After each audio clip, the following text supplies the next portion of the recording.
Avant de tracer le cycle sur le diagramme enthalpique, nous avons besoin des températures d'évaporation et de condensation. Dans notre exemple, la température d'évaporation est de moins 10 degrés et la température de condensation est de 30 degrés. Ici, le cycle commence au point 9, en sortie d'évaporateur. Le fluide frigorigène est sous forme de vapeur saturée à moins 10 degrés. Une surchauffe de 5 degrés est appliquée pour garantir une vapeur sèche à l'entrée du compresseur.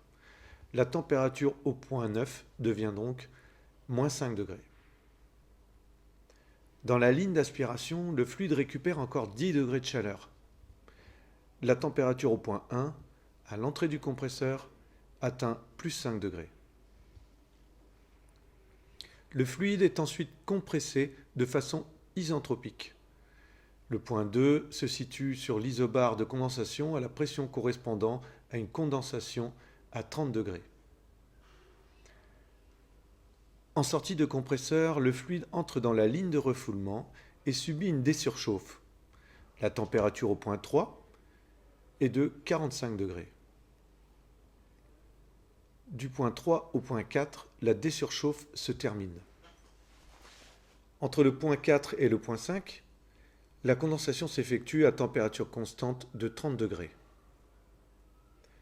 Le fluide subit ensuite un sous-refroidissement de 5 degrés. La température au point 6 descend à 25 degrés.